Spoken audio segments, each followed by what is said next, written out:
Blackpink's solo careers have taken the spotlight this year, but not without controversy. Particularly, Lisa's album was expected to be a game changer, but instead it's facing unexpected backlash. From lip-syncing accusations to doubts about authenticity, fans are questioning whether Lisa's solo era truly lives up to the hype. After Blackpink members parted ways with YG, they quickly took over the entertainment industry with their solo projects, and Lisa was no exception. Before even releasing her highly anticipated first studio album, Alter Ego, Lisa was already making waves, this time in the world of acting, as she made her debut as an actress in the third season of HBO's hit series The White Lotus, and saying that netizens were excited would be an understatement. The second that the clips of Lisa's performance surfaced online, the internet erupted with reactions. Netizens were stunned by her natural screen presence, especially considering it was her first official acting role. While it's common for K-pop idols to receive mixed reactions or even harsh criticism when transitioning into acting, Lisa managed to impress almost everyone. Even those who weren't big fans of K-pop and dedicated viewers of the show were captivated by her performance, proving that her acting skills weren't just being hyped up by her fanbase. One comment perfectly summed up the reaction by saying, "Lisa, your facial expressions clearly show your acting ability. For her acting debut, she is doing pretty well. Her emotions are so genuine and authentic." Whether Lisa's character was a red flag or a green one, it was undeniable that she left audiences thoroughly impressed with her acting debut, which indeed was a rare achievement for an idol-turned-actress. However, while Lisa's acting career seemed to be off to a very strong start, the same couldn't be said for her solo music career, unfortunately. Despite high expectations and a massive fanbase eagerly awaiting her new era, her music ended up feeling quite soulless to fans. Lisa's Alter Ego, released on February 28, 2025, was one of the most highly anticipated albums of the year. The 15-track project delves into hip-hop, electropop, and trap influences, showcasing Lisa's versatility while featuring an impressive lineup of guest artists, including Doja Cat, Ray, Rosalia, Future, Megan Thee Stallion, and Tyla. True to its name, Alter Ego's concept is about exploring Lisa's versatile identity, fame, and success through 5 unique alter egos, each with a distinct personality and aesthetic. These personas aren't just names, they're full-fledged characters with their own visual styles, exclusive album covers, and signature tracks. There's Roxy, the ultimate rock star who owns every stage she steps on. Suni is a free-spirited, French-speaking dreamer with sun-kissed curls and a love for ocean breezes. While Kiki is the internet-obsessed Y2K-loving trendsetter, Speedy is a thrill-seeking, bright orange-haired race car driver who lives for the adrenaline rush. And finally, Vixie would be the enigmatic and rebellious wildcard often labeled the villain. This type of concept was something fresh, especially in the K-pop scene. In one of her interviews, Lisa revealed that the idea for Alter Ego came to her during the recording process when she found herself experimenting with a wide range of musical styles. Wanting to bring all these different genres together in one project, she thought, "I've never done this kind of stuff before, but it sounds great. Why not just kind of like put all the different styles into the album and call it Alter Ego?" As successful as all of this might sound, the end result felt underwhelming to many. While some celebrated Alter Ego as Lisa's bold artistic expression and a showcase of her creative vision, others saw it as more of a calculated marketing strategy. Instead of establishing her own distinct musical identity outside of YG's signature sound, the album's 5 alter egos seemed more like a way to test the waters with Western audiences. Many pointed out that by experimenting with 5 different styles, Lisa's team essentially turned the album into a market research project, and fans felt like they were just guessing which tracks and aesthetics resonated most with listeners without committing to a single direction. This approach allowed them to explore multiple markets at once while maximizing potential merch and album sales. However, the execution left many fans feeling disconnected. Rather than weaving a cohesive storyline or showing more of Lisa's own artistic color, the concept came off as disconnected, almost like they were throwing 5 different personas at the audience and asking them to pick one. The backlash, however, got too much when fans realized that almost no additional information existed about the alter egos beyond the brief 2-liner bios provided by the company. Many argued that if Lisa truly wanted to develop a meaningful storyline around these personas, there should have been more depth and detail. Some even pointed out that Lisa herself had barely mentioned the alter egos in interviews, making the concept feel superficial. One fan even mentioned, "Honestly, I don't even think it was 5 different sounds. 3 out of 5 alter egos sounded remarkably similar." While some argued that from a business perspective, the strategy made sense as it created more opportunities for branding, merchandising, and global expansion, others went as far as speculating that Lisa might be using this as a stepping stone into acting as it showcases her versatility and ability to take on different roles. However, in the world of music, where fans seek authenticity and a genuine connection to the artist, this approach felt more like a strategic strategic marketing move than a sincere artistic expression both to her fans and many album reviewers. As a result, accusations that Lisa's solo debut was the weakest among all Blackpink members fueled like fire, with one fan bluntly stating she wore different clothes, which she was going to do anyway, and said they're alter egos. Clothing doesn't make an alter ego. Adding to the fake accusations, when Lisa first unveiled teasers for her alter ego album featuring comic book style portraits of her different personas, some netizens claimed the artwork was AI generated, which turned out to be too controversial. So Lisa took the alter ego universe to the next level. She launched Lalisa Comics in partnership with 00 Entertainment, debuting a 56-page tie-in comic, Alter Ego: The Official Comic. Set in a futuristic city, the story follows Lisa's 5 alter egos as they band together to rescue Vixie from being trapped in virtual reality. Lisa's official announcement was a clear way to shut down the accusations that her album artwork was AI generated, especially since she had already been facing heavy criticism leading up to her solo release. Furthermore, the artist responsible for the alter ego artwork, Minomiyabi, later stepped forward, confirming that every piece was created through traditional methods, not AI. While some netizens still didn't accept the truth, others pointed out that this situation also sheds light on a growing trend where some critics use AI accusations as an easy way to discredit K-pop artists or groups they don't personally support, framing their criticism as a moral issue rather than a personal bias. And just as fans were already questioning the authenticity of the album's concept, a new controversy emerged, this time over accusations of plagiarism. When Lisa released her title track,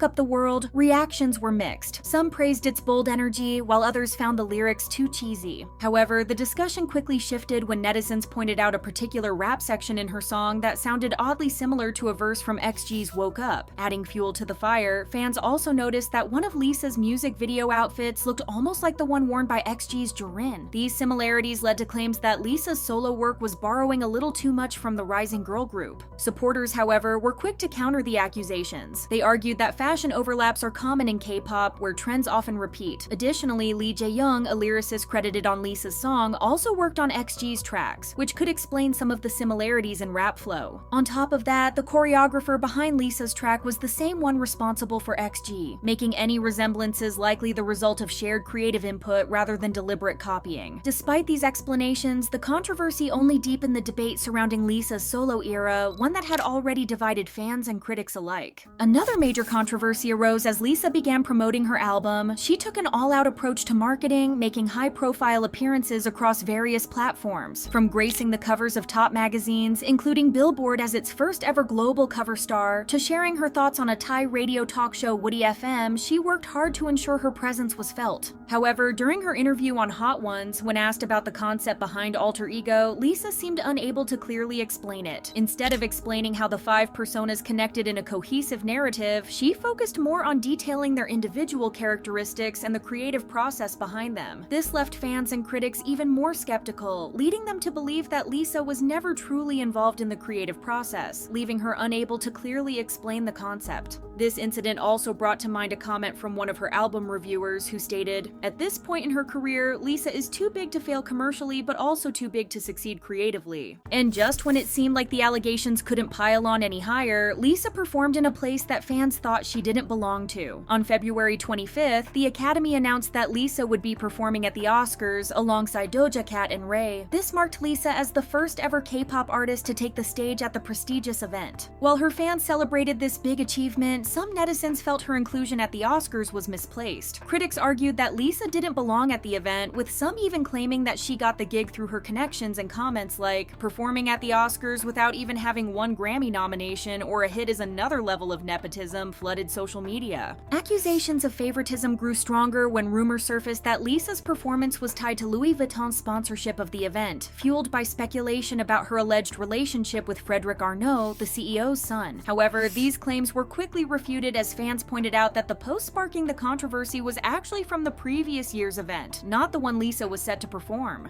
But things took another turn during her tribute to James Bond at the Oscars, where she sang Live and Let Die with Doja Cat and Ray. After the performance, some viewers began speculating that Lisa had lip-synced, with several online platforms buzzing with disappointment over the possibility. In an event where live performances are the norm, the idea that she wasn't singing live became unacceptable. While many acknowledged Lisa's incredible talent as a K-pop dancer and rapper, some were quick to point out that her vocal performances heavily relied on studio production, and she didn't seem to match the live delivery of her partners. This This led some to question why she was given so much focus during the performance, with critics arguing that she didn't quite measure up to the others. However, there were also people who defended her, sharing clips from the audience and her live performances that showed her talent, helping to counter the accusations and prove her skills as a performer. Currently, Lisa's solo career has divided opinions, and only time will tell if it's more than just a carefully crafted image that truly shows her unique voice and vision. Until then, the debate about her authenticity would most likely continue.